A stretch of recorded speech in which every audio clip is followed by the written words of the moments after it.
რვა ეკლესია ასული ხარ იქა? კი, როგორ არა, ასულიც ვარ და გადაღებული ეკლესია ერთი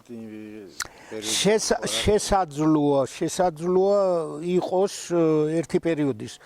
იქ ეს ანატორის ეკლესია ნაეკლესიარია უფრო სწორად, ახლა ეკლესია როცა სრულყოფილად არის ხო შემორჩენილი.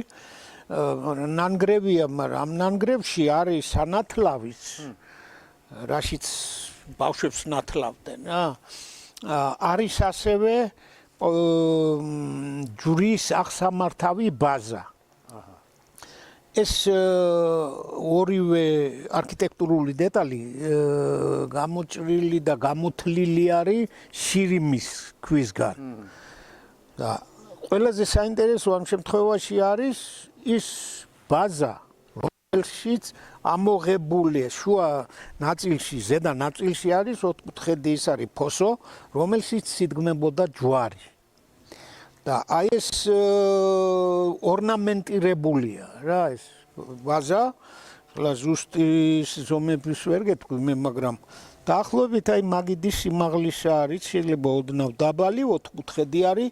და იმ დაბლა ორნამენტები აქვს, თაღედებია გარშემო რაღაც ისეთი არ არის რა, ესეთი გლუვის არ აქვს ზედაპირი, გვერდები ასე ვთქვათ და აი ამ ორნამენტების მიხედვით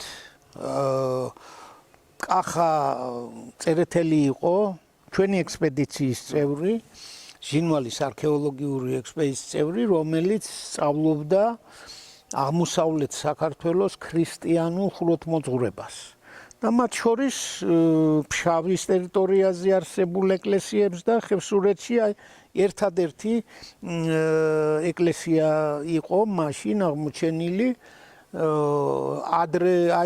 ადრე შუა საუკუნეების ეს რაღაც მე-9-10 საუკუნე.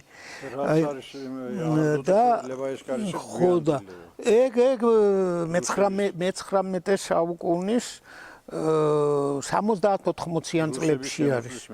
რუსების შემოსვლის მერე ასეთი საზოგადოება შეიქმნა, ჩამოყალიბდა ქრისტიანობის ამდენი საზოგადოება საქართველოს მთიანეთში და არა მარტო საქართველოს მთიანეთში, ეს ჩეჩნეთისა და ინგუშეთის ტერიტორიაზე მცხოვრებ მოსახლეობასაც აი ამ ვაინახურ ტომებსაც ეხებოდა, იმიტომ რომ ისინი ძალიან გვიანობამდე ქრისტიანები იყვნენ.